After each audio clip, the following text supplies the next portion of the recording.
Hello guys, hello and नमस्कार, जय हिंद, सत श्री अकाल। कैसे हैं आप सभी? कैसे ले ज़िंदगी? बढ़िया मज़े में धांसू। गर्मी तो मज़े में है ही, तुम भी मज़े में हो कि नहीं? गर्मी तो अपने एकदम चरम पर, एकदम अपने टॉप पर है। सारे रिकॉर्ड तोड़ दिए गर्मी ने भाई इस बार तो। मज़ा आ गया, मज़ा क्या आ गया भाई। लोगों ने अपनी जान दे दी गर्मी में, इसलिए जितना हो उतना ही बाहर निकलें। बिना बात के बाहर ना निकलें घर से, घर में रहिए, घर में रह के पढ़िए। कोचिंग की छुट्टी कर दीजिए, कह दो सर समर वैकेशन दो, कितनी गर्मी हो रही है, जान ले लोगी कि हमारी है। आप क्या चाहते हो? बस यही सीज़न पढ़ें आपसे, अगले सीज़न नहीं पढ़ें? अगर आप चाहते हो अगले सीज़न पढ़ें तो छुट्टी दे दो सर, बेहोश में हो जाएंगे, निपट जाएंगे सर। ठीक है, चलिए तो थोड़ा ध्यान रखिएगा अपना भी और अपने परिवार वालों का भी। ठीक है, तो जैसा कि हमारी क्लास 10 ICSE मैथ्स की सीरीज़ चल रही है, 2 चैप्टर से ऑलरेडी हम कर चुके हैं, GST एंड बैंकिंग। तो उसी क्रम में आज हम आगे बढ़ते हुए कमर्शियल मैथमेटिक्स का 3rd चैप्टर करेंगे, जो कि लास्ट चैप्टर है कमर्शियल मैथमेटिक्स यूनिट का, that is shares and dividend. क्या होता है सर शेयर्स एंड डिविडेंड, समझेंगे बिल्कुल अच्छी तरीके से। एंड अगर आपको भी कुछ पता है, नॉलेज है, तो आप बता सकते हैं। ठीक है, shares and dividend, shares and dividend. ठीक है, नाम तो भी सुना होगा पहले भी, ऐसा तो है नहीं फर्स्ट टाइम ही सुन रहे हो। आई थिंक शेयर का नाम तो सुना ही होगा, चाहे डिविडेंड आप फर्स्ट टाइम सुन रहे होगा, है ना? सही बोला कि नहीं? शेयर तो सुना होगा ना। आजकल तो कितना ही यूट्यूब पर आईडी आती रहती है, म्यूचुअल फंड ले लो सर, शेयर ले लो, Groww app, Upstox app, Angel app, कितने तमाम तरह के ऐप्स आ रहे हैं आपकी ट्रेडिंग वाले, जिन पर आपको शेयर्स का नाम तो कहीं ना कहीं सुनाई दे ही जाता है। डिविडेंड जरूर आपके लिए नया हो सकता है, लेकिन आज समझेंगे शेयर्स एंड डिविडेंड दोनों क्या होते हैं। ठीक है, करें वीडियो को स्टार्ट? रेडी है कि नहीं? जल्दी से दोस्तों के साथ भी शेयर कर दो अगर आप चाहते हो कि उनका भी कुछ भला हो जाए। इसलिए मैं तो कहता हूँ भैया, कर भला तो हो भला, भला करोगे तभी तुम्हारा भला होगा। ये मत सोचो कि केवल अपना अपना फ़ायदा। अरे अपने लिए तो सभी जीते हैं, कभी दूसरों के लिए जी के जीतो। अपने लिए तो सभी जीते हैं, दूसरों के लिए जी कर देखो, बहुत अच्छा लगता है, आनंद मिलेगा भाई, खुशी मिलेगी तुम्हें, अंदर से एक अलग ही अनुभव होगा, और वो अनुभव किसी और चीज़ के बराबरी नहीं कर सकता। तुम अगर केवल सेल्फिश तरीके से जियोगे तो क्या है, सेल्फिश होना जरूरी है, ठीक है, बट केवल सेल्फिश ही रहोगे क्या? अरे दूसरों को भी खुशियाँ बांटो, उनका भी कुछ फ़ायदा करो, उन्हें भी कुछ उनकी लाइफ में वैल्यू एड करो। ठीक है, तो शेयर कर दीजिएगा दोस्तों के साथ, अगर करना है तो, नहीं करना है तो कोई बात नहीं। तो हम समझते हैं शेयर एंड डिविडेंड क्या होता है, बिल्कुल बेसिक तरीके से। अब जैसे कि आपको पता है, जो बड़ी बड़ी कंपनीज़ है हमारी, इतनी नाम तो सुना ही होगा, है ना? रिलायंस की, अंबानी जी की, अडानी जी की, टाटा, तो ये जो बड़ी बड़ी कंपनीज़ हैं, तो आपको पता है काफ़ी करोड़ों अरबों रुपए के इसमें इन्वेस्टमेंट रहती है। तो क्या इनके पास इनिशियली इतने रुपए थे इन्वेस्ट करने के लिए, कंपनी को एस्टेब्लिश करने के लिए? सोचिए, अगर आपकी एक एग्जाम्पल लेते हैं, आपकी कंपनी खोलना है, कंपनी रजिस्टर करानी है, जिसमें इन्वेस्टमेंट लग रही है सर 10 करोड़ रुपए की। है तुम्हारे पास 10 करोड़? नहीं है 10 करोड़, ठीक है, तो अब आपको लेकिन कंपनी तो भाई खोलनी है, कैसे करोगे? तो एक्चुअली जो होते हैं ये लोग बिजनेसमैन क्या करते हैं, जितनी इनको रिक्वायरमेंट है मनी की उस कंपनी को एस्टेब्लिश करने के लिए, जितनी मनी की रिक्वायरमेंट है, जितनी मनी की, जितना अमाउंट की रिक्वायरमेंट है उस कंपनी को एस्टेब्लिश करने के लिए, मनी रिक्वायरमेंट किस चीज़ के लिए सर? एस्टेब्लिश करने के लिए, एस्टेब्लिश अ कंपनी। ठीक है, एक कंपनी को एस्टेब्लिश करने के लिए जितने भी मनी की रिक्वायरमेंट है, तो वो उस मनी को एक्चुअली छोटे छोटे अमाउंट्स, 1 से लेकर 100 रुपये तक के बीच की वैल्यूज़ में, जैसे कि मैं बात करूं, उनको शेयर्स के फॉर्मेट में डिवाइड कर देते हैं। पूरा अमाउंट जो है आपका, जितना आपको रिक्वायरमेंट है, उस पूरे अमाउंट को छोटे छोटे शेयर्स में डिस्ट्रीब्यूट कर देते हैं। शेयर्स किसकी बेसिस पर डिस्ट्रीब्यूट होते हैं समझते हैं। जैसे कि मान लेते हैं, जो अमाउंट रिक्वायर्ड है, रिक्वायर्ड अमाउंट वो है लेट से कितना, 10 करोड़ लिया था अभी, तो 10 करोड़ ही ले लेते हैं, 10 करोड़। ठीक है, अब उन्होंने क्या किया, अपनी कंपनी के शेयर्स मार्केट में रिलीज़ कर दिए। शेयर्स मतलब सर क्या है, जो शेयर होगा उसकी जो कॉस्ट होती है, या तो आप सिंपली 1 रुपये से 100 रुपये के बीच में रख सकते हो उसकी ओरिजिनल वैल्यू शेयर की। ठीक है, तो अगर मान लेते हैं कि किसी कंपनी ने, अपने किसी बिजनेसमैन ने अपनी कंपनी के जो शेयर्स हैं उनकी कॉस्ट रखी है, लेट से शेयर की जो कॉस्ट है वो उसने रखी है 10 रुपये, मतलब उसकी कंपनी का अगर आपको शेयर खरीदना है तो वो 10 रुपये होगा कॉस्ट। तो अब सोचिए, अगर 10 करोड़ की इन्वेस्टमेंट उसको चाहिए है पब्लिक से, तो कितने शेयर्स उसने इशू किए होंगे अपनी कंपनी के? अपनी कंपनी के कितने शेयर्स इशू किए होंगे? एक शेयर की कॉस्ट है 10 रुपये, 10 करोड़ रुपये चाहिए, मतलब उसकी कंपनी के जो नंबर ऑफ शेयर्स होंगे, जाहिर सी बात है कितने हो जाएंगे? 1 करोड़, है ना? क्योंकि 10 करोड़ रुपए चाहिए हैं, एक शेयर है 10 रुपये का, तो 1 करोड़ शेयर मतलब उसने निकाल दिया अपनी कंपनी के।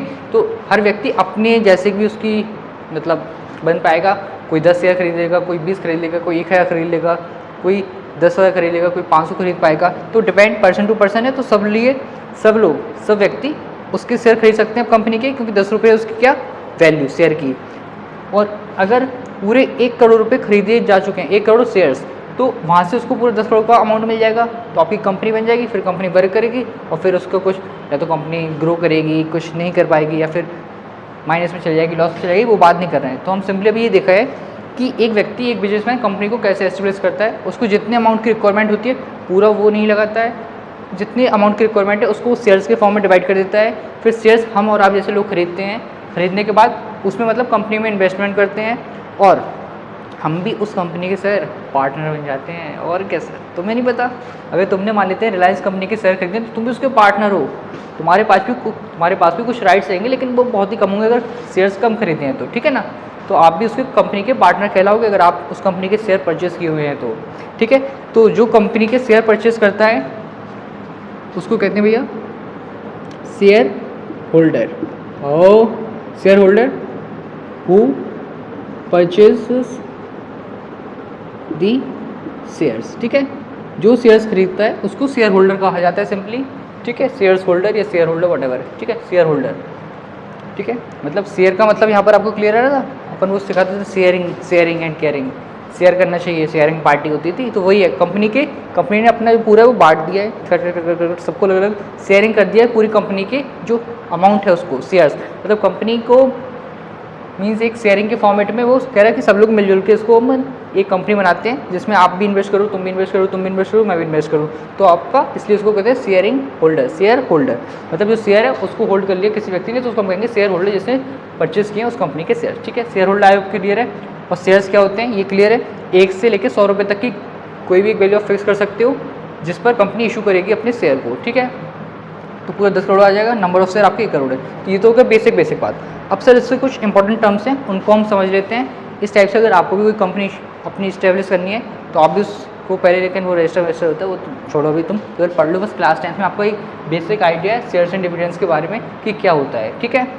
तो अब देख लेते हैं कुछ इंपॉर्टेंट टर्म्स, एक ही साइड पर देख लेते हैं ना, नहीं तो बार बार रफ करो तो आपको स्क्रीनशॉट लेने में दिक्कत होगी। सबसे पहले आपका आता है क्या, शेयर क्लियर है कि आपने जो कंपनी का पूरा होल अमाउंट है उसको नंबर ऑफ मीन्स पार्ट्स में डिवाइड कर दिया है वैल्यू के बेसिस पर, उसको नंबर ऑफ शेयर्स कहते हैं। शेयर्स क्या होते हैं, आई होप समझ में आ गया। स्मॉलेस्ट पार्ट होता है पूरे आपके बिजनेस का, ठीक है।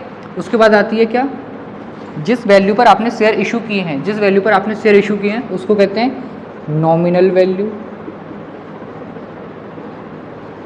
या फिर फेस वैल्यू या फिर रजिस्टर वैल्यू, ठीक है। और प्रिंट वैल्यू भी कहते हैं। तो इतना नहीं, मेनली आपको नॉर्मल वैल्यू, फेस वैल्यू पता होना चाहिए कि ऐसी वैल्यू जिस पर आपने कंपनी के शेयर को रजिस्टर किया है, इशू किया है, ठीक है। Price at which share is registered, ठीक है। रजिस्टर्ड हुआ है शेयर, उस वैल्यू को नॉमिनल वैल्यू, फेस वैल्यू या फिर रजिस्टर वैल्यू कहते हैं, ठीक है। इसके बाद अब जाहिर सी बात है भैया, कंपनी तो हो गई ओपन। अब कंपनी या तो ग्रोथ करेगी या कुछ नहीं करेगी या फिर लॉस में जाएगी, तीन ही का चीज़ हो सकती है, ज़्यादा तो कुछ होगा नहीं। चौथा हो सकता है कुछ ऐसा तो है नहीं, सिर्फ प्रॉफिट भी लॉस भी, या तो प्रॉफिट कर रही होगी कंपनी या फिर लॉस कर रही होगी या फिर कुछ नहीं कर रही होगी। तो 3 टाइप से देखते हैं, लेकिन उसके बाद समझते हैं कि कंपनी की ओरिजिनल जो प्राइस इशू हो गया उसके बाद जो उसमें फ्लक्चुएशंस आते हैं उस वैल्यू को फिर हम कहते हैं मार्केट वैल्यू, मार्केट वैल्यू, ठीक है। ये क्या होता है, करेंट प्राइस ऑफ शेयर, ठीक है। शेयर की अब जो करेंट प्राइस है मार्केट में उसको हम सिंपली मार्केट वैल्यू कहते हैं। अब मार्केट वैल्यू आपको क्लियर है, 3 हो सकती है, या तो मार्केट वैल्यू नॉमिनल वैल्यू से ज़्यादा हो सकती है, कम हो सकती है या फिर बराबर हो सकती है, ठीक है। अगर से 3 केसेस हैं, अगर मार्केट वैल्यू एम वी करके लिखते हैं हम इसको, ज़्यादा है नॉमिनल वैल्यू से, ठीक है, तो हम क्या कहेंगे कि जो मार्केट वैल्यू नॉमिनल वैल्यू से ज़्यादा है तो इसको आप कैसे लिख सकते हो, मतलब समझिएगा, at a premium, at a premium, ठीक है। एट अ प्रीमियम का मतलब क्या हो गया है कि मार्केट वैल्यू नॉमिनल वैल्यू से ज़्यादा प्रीमियम मिल रहा है आपको, मतलब फ़ायदा मिल रहा है, प्रीमियम। या फिर इसको हम इस फॉर्म में भी लिखते हैं, at above par, par word use होता है सिंपली ये बताने के लिए कि अगर एट अबव पार है, पार मतलब यही नॉमिनल वैल्यू को आप इसके साथ रेट कर सकते हैं। अगर कहीं लिखा है एट अबव पार मतलब मार्केट वैल्यू नॉमिनल वैल्यू से ज़्यादा है। सेकंड केस आता है हमारा, जिस केस में आपकी मार्केट वैल्यू इक्वल रहेगी नॉमिनल वैल्यू के, तो उस केस में हम कहेंगे एट पार। एट पार मतलब nominal value and market value दोनों सेम है, एट पार, ठीक है। जब nominal value market value same है मतलब क्या है कि हम कह सकते हैं कोई भी प्रॉफिट कोई भी लॉस नहीं हुआ है कंपनी को तो बराबर है वो आपका market value to nominal value. अब सर अगर कोई एक ऐसा सिनेरियो आ गया जिसमें मार्केट वैल्यू आपकी कम है नॉमिनल वैल्यू से, तो उस केस में हम कहेंगे एट अ डिस्काउंट, या मतलब जो नॉमिनल वैल्यू थी उससे भी कम हो गई है अब आपके शेयर की कीमत, तो एट अ डिस्काउंट, या फिर क्या कह सकते हैं इसको एट बिलो पार मतलब पार के नीचे है value, below par. Par word यहाँ पर केवल आप नॉमिनल वैल्यू से रेट कर सकते हो, ठीक है। पहले स्क्रीन कट तो नहीं रही है लास्ट की, जस्ट मिनट देख लूँ मैं, 1 मिनट, क्लियर है यस, ठीक है।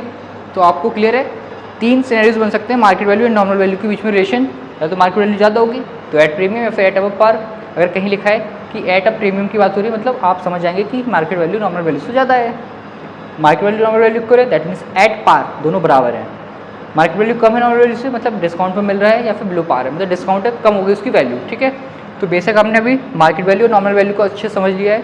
आपको generally nominal value market value ही यूज़ होते हुए दिखेंगे क्वेश्चंस में, फेस वैल्यू कहीं कहीं दिख सकता है, रजिस्टर वैल्यू तो रेयर केस है कि कहीं दिखेगा, ठीक है। आई होप यहाँ तक क्लियर होगा, ठीक है। सर कंपनी क्या होती है, कंपनी एस्टेब्लिश कैसे होती है, शेयर क्या होते हैं, शेयर होल्डर कौन होता है, नॉमिनल वैल्यू क्या होती है, मार्केट वैल्यू क्या है, ठीक है। ये हो गया आपका यहाँ तक का क्लियर है। अब इसके बाद समझते हैं सर ये डिविडेंड का क्या चक्कर है। सर डिविडेंड भी तो समझाओ, शेयर तो हमें समझ में आ गया कि एक कंपनी के प्राइस को आपने छोटे छोटे पार्ट्स में ब्रेक डाउन कर दिया और उस एक पार्ट को आप कहते हो शेयर, ठीक है। कंपनी के आपने पूरी कंपनी के जो पार्ट है उसको 1 करोड़ पार्ट्स में ब्रेक कर दिया और एक पार्ट को आप कहोगे शेयर, ठीक है, कंपनी का शेयर है। अब हम समझते हैं ये डिविडेंड क्या होता है। हटा दो इसको, स्क्रीनशॉट ले लो भैया। पहले एक आध इसका एग्जाम्पल और दे दूँ जिससे कि थोड़ी और क्लैरिटी मिल जाएगी, ठीक है। मान लेते हैं नॉमिनल वैल्यू है किसी कंपनी की एक शेयर की 10 रुपये, ठीक है, और वो बोल रहे हैं कि share at premium of 5 rupees, ठीक है। अगर कहीं ये लिखा है नॉमिनल वैल्यू 10 रुपये है और शेयर एट प्रीमियम है 5 रुपये का, मतलब क्या है कि 5 रुपये ज़्यादा है इसकी मार्केट वैल्यू नॉमिनल वैल्यू से, तो आप मार्केट वैल्यू इजीली निकाल सकते हो। मार्केट वैल्यू क्या हो जाएगी, नॉमिनल वैल्यू प्लस 5, क्योंकि प्रीमियम बोल रहे हैं तो 15 रुपये है मतलब उसकी मार्केट वैल्यू, ठीक है, फर्स्ट सिनेरियो। सेकंड में इसी के ही लेते हैं हम समझाने के लिए। पहले नॉमिनल वैल्यू से गिवन है आपको 10 और बोला है एट प्रीमियम ऑफ 10%। थोड़ा ध्यान से सर, इस बार ये परसेंट में दिया प्रीमियम, अभी इन्होंने दिया था अमाउंट में, तो अमाउंट में तो कोई दिक्कत ही नहीं है, डायरेक्ट आप ऐड कर दोगे, लेकिन परसेंट में गिवन है तो आपको पहले नॉमिनल वैल्यू को 10% निकालना है फिर ऐड करना है।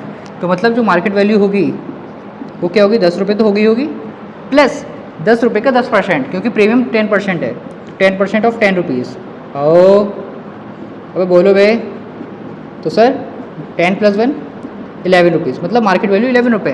तो आप थोड़ा सा देख लीजिएगा कि जो आपको ये प्रीमियम डिस्काउंट पार गिवन है वो अमाउंट में गिवन है कि परसेंटेज में गिवन है। अमाउंट में गिवन होगा तो डायरेक्ट सिंप्लीफिकेशन हो जाएगा, परसेंटेज में होगा तो आपको पहले सॉल्व करना पड़ेगा फिर ऐड करोगे, ठीक है। प्रीमियम के लिए होगा ऐसे, अगर डिस्काउंट बोल रहे होते कि नॉमिनल वैल्यू 10 रुपीज़ है, एट डिस्काउंट 5 रुपीज़ का, तो 10 - 5 कर देंगे, 10 - 5 कर देंगे। नॉमिनल वैल्यू 20 रुपये एट डिस्काउंट ऑफ ₹7, ठीक है।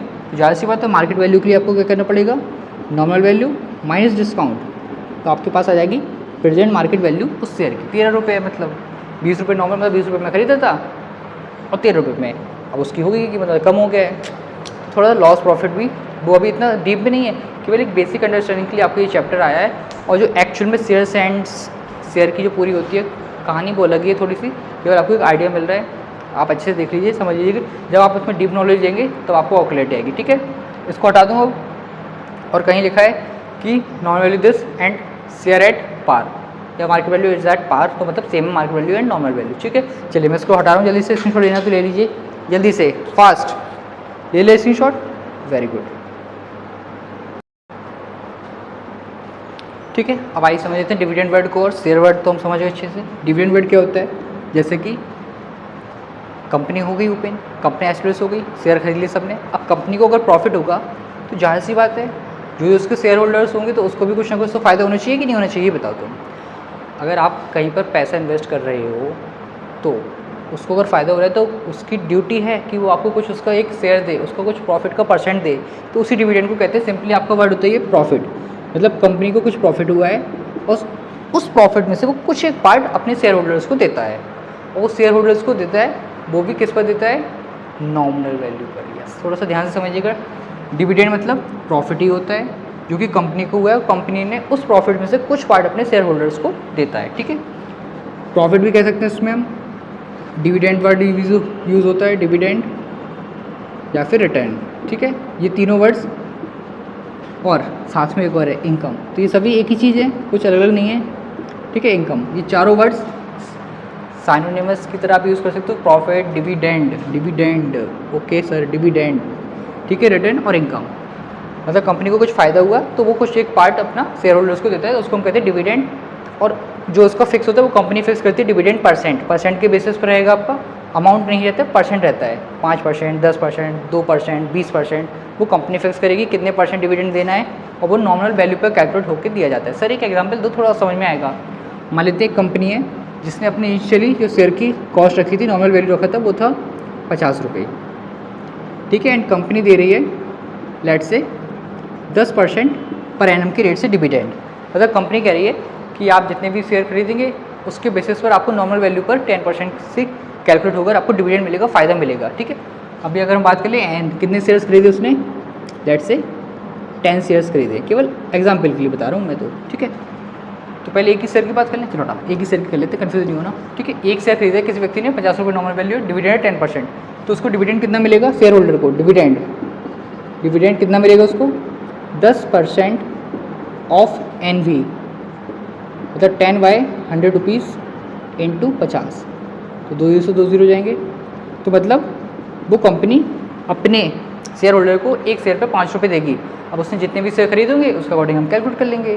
तो ये हो गया हमारा डिविडेंड से। डिविडेंड मतलब प्रॉफिट, रिटर्न, इनकम, व्हाटएवर, सब कुछ आप डिविडेंड से कंपेयर कर सकते हो। मतलब कंपनी का जो हेड है, जो उसका बिजनेस व्हाट वी कैसे, अरे कौन है, CEO है, जो भी हो, ठीक है, तो वो डिविडेंड के रूप में देता है शेयर होल्डर्स को कुछ उसका एक परसेंटेज, जो कि नॉर्मल वैल्यू पे कैलकुलेट होता है, मार्केट वैल्यू पे नहीं होता। याद रखिएगा, डिविडेंड हमेशा आपका नॉर्मल वैल्यू पे कैलकुलेट होगा, ना कि मार्केट वैल्यू पर, क्योंकि मार्केट वैल्यू तो फ्लक्चुएट करती है, ऊपर नीचे ऊपर नीचे ऊपर नीचे, तो इसलिए लॉस भी हो सकता है, प्रॉफिट भी हो सकता है। इसलिए वो नॉर्मल वैल्यू पे देता है कि नॉर्मल वैल्यू फिक्स है, डिविडेंड फिक्स है, आपको बस कितने शेयर खरीदे उसके बेसिस पर आपको डिविडेंड मिलेगा, ठीक है। अब कुछ इसके फॉर्मूले समझ लेते हैं, थोड़ा सा और क्लियरिटी आ जाएगी, ठीक है। हटा दें उसको, चलिए, ठीक है। अब हम बात करते हैं, क्या बात करते हैं, बड़ी ऐसी बात करते हैं कि एक कंपनी के कुछ शेयर्स होंगे मार्केट में, ठीक है, उसकी नॉमिनल वैल्यू NV होगी, मार्केट वैल्यू MV होगी, ठीक है।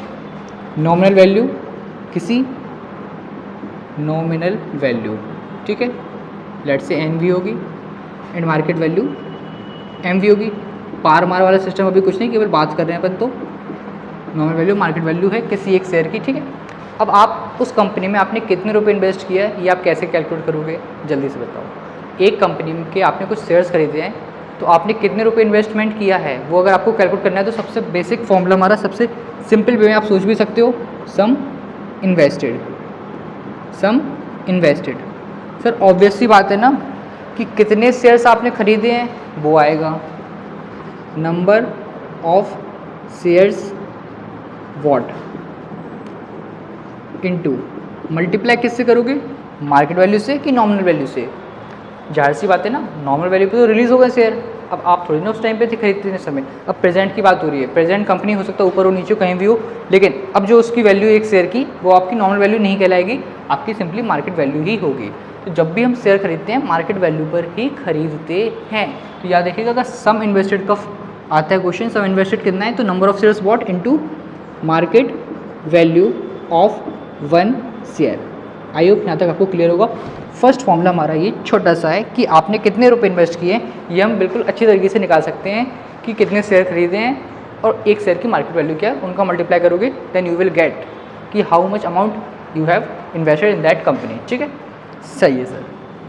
अब सर मान लेते हैं सेकंड सिनेरियो आ गया कि अब हमसे पूछा गया कि आपने कितने शेयर्स खरीदे हैं, ये निकालो। तो उसके लिए कुछ अलग अलग फॉर्मूलेज बनते हैं, एक एक करके देख लेते हैं। आपने कितने शेयर्स उस कंपनी के खरीदे हैं, तो आपको अलग अलग कंडीशन के अकॉर्डिंग अलग अलग डेटा आपके पास होना चाहिए। जैसे कि अगर बात करें पहले तो नंबर ऑफ शेयर्स बॉट, आपने कितने शेयर्स खरीदे हैं इसकी बात की जा रही है। भैया समझ में आ रहा है कि नहीं आ रहा है, कि मैं केवल कथा सुना रहा हूँ तुम्हें, आ रहा है कि नहीं? अरे बोलो बे, आ रहा है कि नहीं आ रहा है?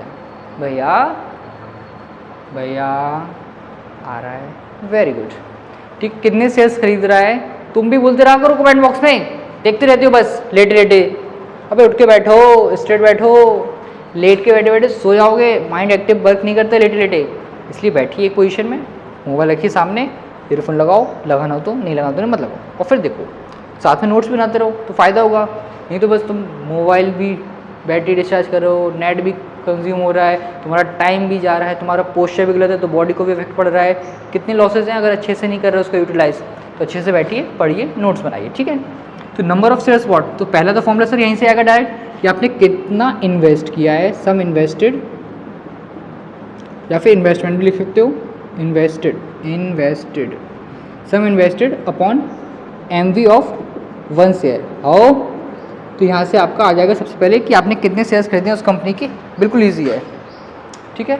कितने शेयर्स खरीदे हैं, sum invested upon market value of 1 share, कोई दिक्कत नहीं है, आराम से आप कैलकुलेट कर सकते हो, ठीक है।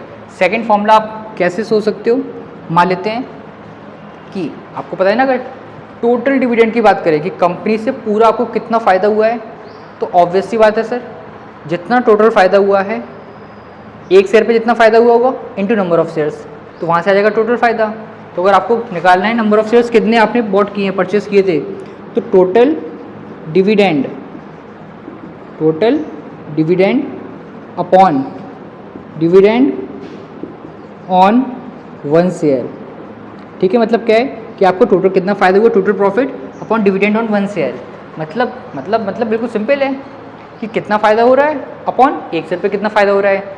ज़ाहिर सी बात है, अगर मैं बात करूँ, आपने एक कंपनी के कुछ शेयर खरीदे थे, तो वहाँ से कंपनी ने आपको 500 रुपये डिविडेंड दिया है। डिविडेंड कितना दिया, 500 रुपये, और एक डिविडेंड पर आपको मिला है डिविडेंड ऑफ 1 शेयर कितना, 5 रुपये। तो ऑब्वियस सी बात है ना, 1 रुपये पे जब 5 रुपये मिल रहा है, तो 500 रुपये कितने पे मिलेंगे, 100 शेयर पे, तो 100 शेयर हो जाएंगे। इसलिए total dividend upon dividend on 1 share. How, third वाला सेम ही है, कुछ अलग नहीं है, वो इनकम के फॉर्म में दे दिया इन्होंने, टोटल इनकम, बस नेम चेंज कर दिया, कुछ खास नहीं है, इनकम ऑन 1 शेयर। हाउ, तो आपके ये कुछ 3 फॉर्मूलेज हैं नंबर ऑफ शेयर्स बॉट के, मतलब आपने कितने शेयर्स खरीदे हैं, अगर वो कैलकुलेट करना है तो आप इन 3 में से कोई भी लगा सकते हो, और मोस्ट ऑफ द केसेस में आपका पहला वाला ही लगता है, ठीक है। सेकंड भी कहीं कहीं यूज़ हो सकता है, लेकिन generally most of the cases में आपका फर्स्ट वाला ही फॉर्मूला यूज़ होगा, sum invested upon market value of 1 share, ठीक है। अब सर हम बात करते हैं थर्ड फॉर्मूले की अपने, जो कि हमारा है कि आपकी एनुअल इनकम क्या है, या एनुअल डिविडेंड क्या है, या फिर रिटर्न क्या है, या फिर प्रॉफिट क्या है। चारों वर्ड्स अगेन साइमल्टेनियस हैं एक दूसरे के, तो आप किसी के लिए भी लिख सकते हो एनुअल इनकम या एनुअल डिविडेंड, ठीक है। एनुअल इनकम, ठीक है, क्या लिख देते हैं भैया हम भी, या फिर एनुअल डिविडेंड, मतलब पूरे साल में आपको कितने रुपए का फ़ायदा हुआ, या डिविडेंड ईयरली रहता है आपका, ठीक है, ईयरली बेसिस पर। तो ऑब्वियस सी बातें फिर से होनी चाहिए ना, कितने रुपए आपको इनकम, कितने का फ़ायदा हुआ है। तो अभी हमने एक एग्जांपल लिया था ना स्टार्टिंग में, इसके पहले वाली स्लाइड पर, कि कंपनी कितने % डिविडेंड दे रही है, मार्केट नॉमिनल वैल्यू क्या है, और नंबर ऑफ शेयर्स कितने हैं। डिविडेंड %,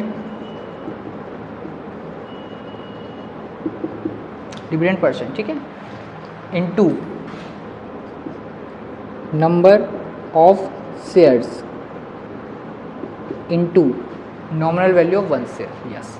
ये 3 टर्म्स का जब मल्टीप्लिकेशन करोगे then you will get what, annual income, कि आपकी टोटल इनकम कितनी हुई है उस कंपनी से, ठीक है। आपने कुछ शेयर्स खरीदे हैं, नहीं पता, मतलब एन होंगे फ्लैट से, एक शेयर की नॉमिनल वैल्यू क्या है, उस पर डिविडेंड, ठीक है। परसेंट का साइन हटेगा तो 1/100 आएगा, तो कन्फ्यूज मत होइएगा। एनुअल इनकम के लिए आपका सिंपल फॉर्म होता है dividend % into number of shares into nominal value of funds है, ठीक है। ये आपका इनकम के लिए बना रहेगा, ये आपका डिविडेंड के लिए बना रहेगा, ठीक है। क्लियर है यहाँ तक? कोई दिक्कत तो नहीं है? कोई डाउट है पूछिए, डाउट है तो, डाउट होना भी नहीं चाहिए। याद रखना डिविडेंड परसेंट है, परसेंटेज का पॉइंट में 100 आएगा। Number of shares nominal value, ये अगेन इंपॉर्टेंट है, मार्केट वैल्यू मत कर देना, ठीक है। कंपनी की साइड से तो आपको इतना मिल ही रहा है भाई फ़ायदा, और फिर वो ऊपर नीचे करके बेचेंगे तो उसका प्रॉफिट अलग रहता है, वो बात नहीं हो रही है। केवल कंपनी की साइड से कितना आपको प्रॉफिट मिल रहा है उसको कहते हैं हम सिंपली डिविडेंड। जैसे कि आपको पता है ना, शेयर मार्केट में ऐसे आपने एक शेयर खरीदा 100 रुपये का और बेचे 150 का, 50 रुपये का फ़ायदा हुआ, लेकिन कंपनी अलग से ही नॉर्मल वैल्यू पे दे रही डिविडेंड, वो होता है डिविडेंड, वो आपका अलग से सिंपली प्रॉफिट होता है, जो कि अलग मैटर है, वो इसमें हमें कैलकुलेट नहीं करना है, ठीक है। अब सर इसका नेक्स्ट फॉर्मूला क्या आता है कि प्रॉफिट परसेंट या इनकम परसेंट या डिविडेंड, डिविडेंड तो वो रहेगा है ना, आपका इनकम परसेंट कितना है, मतलब कितने परसेंट आपको प्रॉफिट हुई है, इनकम परसेंट। अगेन ऑब्वियस सी बात है सर, इनकम परसेंट पूछ रहे हैं ना, कितने परसेंट आपको रिटर्न मिल रहा है, या फिर रिटर्न परसेंट भी आ सकता है, रिटर्न परसेंट लिखिए इसको, रिटर्न या प्रॉफिट परसेंट, ठीक है, रिटर्न या फिर प्रॉफिट परसेंट, कन्फ्यूज मत होइएगा, अलग अलग नेम है। तो इनकम, डिविडेंड, प्रॉफिट, रिटर्न सबको एक ही चीज़ मानिएगा आप, ठीक है। तो आपका इसमें आता है इनकम, कितने रुपए आपकी इनकम हुई है, कितना आपने इन्वेस्ट किया था, और इंटू 100, बिल्कुल बेसिक सा, जैसे प्रॉफिट परसेंट होता है ना, प्रॉफिट अपॉन सीपी इंटू 100, ऐसे ही रिटर्न परसेंट या फिर income percent, income upon investment into 100। यहाँ से आपका आ जाएगा कि कितने परसेंट आपको रिटर्न मिला है उस कंपनी से, ठीक है। रिटर्न परसेंट, डिविडेंड परसेंट अलग अलग चीज़ है, कंफ्यूज मत होइएगा। रिटर्न के साथ आप प्रॉफिट भी लिख लेना, नहीं तो आपका सर प्रॉफिट तो पता ही नहीं था, प्रॉफिट यही है, ठीक है, ठीक है। एक और ये हो गया आपके 4 फॉर्मूले, सभी इंपॉर्टेंट अपने आप के लिए। एक और 5th वाला, जो कि एक रिलेशन होती है, रिलेशन किस टाइप की होती है कि उसमें आपको रिटर्न या फिर प्रॉफिट परसेंट रहेगा, डिविडेंड परसेंट रहेगा, नॉमिनल वैल्यू, मार्केट वैल्यू, उन चारों में रिलेशन होती है। कैसे? जैसे कि बात करूं अगर मैं आपसे कि कैसे समझोगे आप? यस, डिविडेंड परसेंट, ठीक है, DIV मतलब dividend percent into nominal value equals to return percent या फिर profit percent into market value, ठीक है। तो आपका एक छोटा सा ये रिलेशन भी होती है, इसको भी याद रखिएगा, अगेन इंपॉर्टेंट है। क्या है रिलेशन होती है? Dividend percent into nominal value equals to return percent to market value. इन चारों में से आपको कोई 3 चीज़ गिवन रहती है, 4th आपको फाइंड आउट करना पड़ता है, तो आप इजीली कर सकते हो रिलेशन की हेल्प से, कोई दिक्कत नहीं है, बिल्कुल सिंपल सा चैप्टर है। क्वेश्चन तो अभी हम नहीं करेंगे, केवल आपको आज मेन मोटिव था कॉन्सेप्ट क्लियर करना कि शेयर्स एंड डिविडेंड्स क्या होते हैं और उनके कुछ फॉर्मूलेज हो, ठीक है। आपके पास यही पूरे चैप्टर में ये 5 फॉर्मूलेज यूज़ होंगे कहीं ना कहीं, और इन्हीं के बेसिस पर हम पूरी अपनी खत्म कर देंगे, टाटा बाय बाय कर देंगे अपने 3rd चैप्टर को, समझ रहे हो तुम? देख लीजिए इसी तरीके से। कोई डाउट है इसमें कहीं भी, कोई अगर आपको महसूस हो रहा है डाउट, पूछ लीजिएगा कमेंट बॉक्स में, ठीक है। स्क्रीनशॉट ले लो इसको, आपको बुक में तो लिखी है, बुक में तो सब कुछ है ही, बुक में तो है सब कुछ। अगर बुक इतनी अच्छी होती तुम बुक से पढ़ लेते तो आज तुम यहाँ थोड़ी जाते, ये बुक में तो है, लेकिन एक अलग तरीके से आपको समझाने की कोशिश की जा रही है। आई होप आपको समझ में आ रहा होगा, नहीं आ रहा है तो कोई बात नहीं, रिकॉर्डेड में फिर से देख लीजिएगा, घर की बात है ना, कोई बड़ी बात नहीं है। बड़े बड़े चैप्टर्स में छोटे मोटे डाउट्स आते रहते हैं, just chill bro and keep it on, ठीक है। चलिए ले लिया स्क्रीनशॉट, समझ गए हैं आप, ठीक है। क्वेश्चंस करेंगे तो आपको और क्लियरिटी आएगी। आज के वीडियो अपन ने कॉन्सेप्ट देखा है, ठीक है, आई थिंक आपको बिल्कुल अच्छी तरीके से क्लियर होगा। तो बताइएगा जरूर आज की वीडियो कैसी लगी है, और आपको एक इसका जो बेसिक आइडिया वो मिलेगा होगा, शेयर एंड डिविडेंड क्या होते हैं। अच्छे से पूरी एक्सरसाइज पूरे चैप्टर को देखेंगे हम एक एक करके, कोई भी डाउट नहीं रह जाएगा, हर एक क्वेश्चन को कवर करेंगे बिल्कुल अच्छी तरीके से, यूनिक वे में, ठीक है।